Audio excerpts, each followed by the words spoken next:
Everybody, it's September 12th. Good day, Santa Clarita. This is 2024. I'm going to give you your quick real estate update. This is going to cover what's happening in Santa Clarita today. We'll keep it short. I do have a couple tips, though, one for sellers, one for buyers, as we move into this very dynamic market. We have the Fed meeting coming up here this next week. We also have interest rates that are seemingly declining just a bit. They're not really increasing the affordability factor very much for home buyers, but we are watching as inventory is slowly starting to build. This build is probably because people are waiting for this big news next week. In addition, we also have a dynamic change as well. The market shifted a bit just because school has gone back into session for those people out there that were looking to move over the summer to try to get better school placement. Once school starts, usually the seller and buyer drive slow down a little bit. The other factor that's changing the market a little bit happens to be the new buyer contracts. Buyers are a bit confused about what they're signing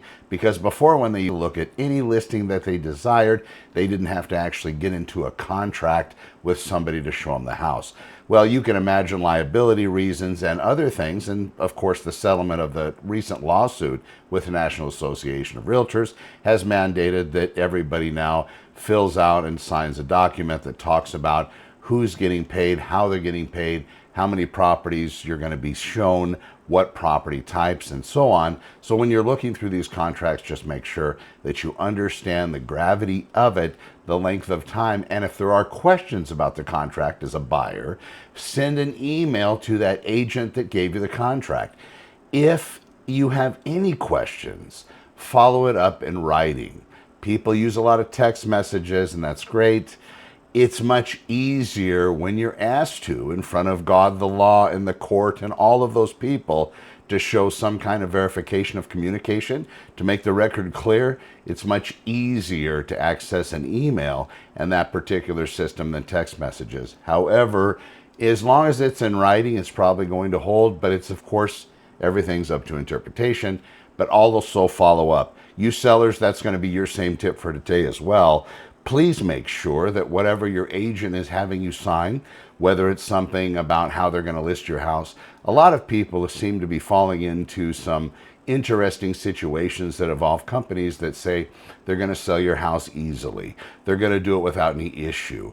You know, because the commercial that says how panicked people are when it comes to wanting to sell their house, and then they say, well, you can use this system here. And then they're like, oh, well, look like we're selling our house. At the end of the day, you need to look at the small print on these systems and what they're requiring to sell your house with what they say is less time. Dollars to donuts, if the market is robust, as we are in a seller's market, these companies aren't going to be your best advantage because they're going to include special discounts in order to have your house sold either to them, themselves, their investors, people they know in the periphery, or if they can get you low enough, they want to make even a better deal on your residence than you could get from the normal market. Get everything in writing in that regard. I'm Connor with Honor. When you're ready, reach out. I'd love to represent you, both buyers and sellers in Santa Clarita, Greater Los Angeles areas.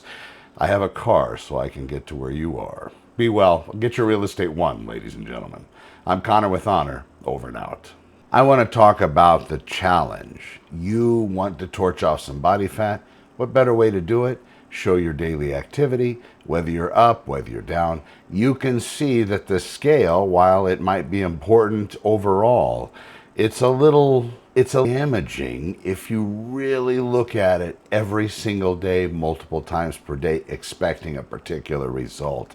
It's going to be you staying on target as long as you possibly can that's going to show the largest shifts in scale.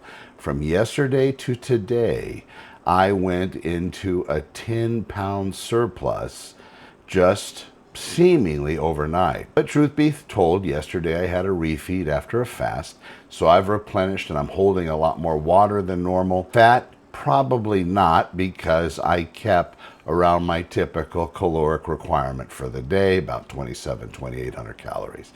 So that's where I kept it, single meal refeed, but 7 pounds. So if I'm glued on the scale and I'm monitoring it from day to day, it's a panic point for me. Oh no, 7 pounds, what am I going to do? In essence, we'll see tomorrow and the next day that water will level out, and we'll see that true fat loss from the 3-day fast that I put in at the beginning of the week. Then it will make more sense. But right now, for a lot of people that are monitoring the scale daily, it's definitely panic palace. Don't get involved in that. Understand that if you are being true to yourself, true to what you told yourself you're going to do, a big change this time, probably not telling anybody you're going to do it, being ready for the naysayers to say that you've done it so many times and failed.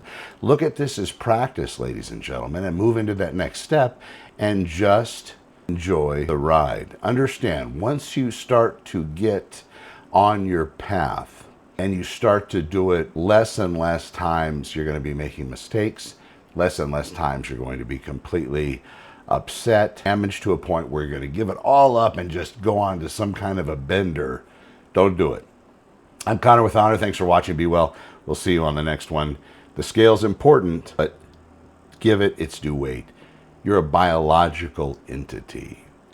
Things change. A little hotter outside, you might retain more water. A little cooler, you might let off more water. And water, ladies and gentlemen, is heavy. I'm not saying if you're 600 pounds, it's probably a lot of water, but a 600 pounder is going to have a lot more water in them than a 150 pounder. So those changes, the bigger you are, the more dynamic they're going to be. Me, 7 pounds, if I was 110 pounds and put on 7 pounds in a sitting, I don't even know if that'd be possible. I'm Connor with Honor. We'll talk to you soon.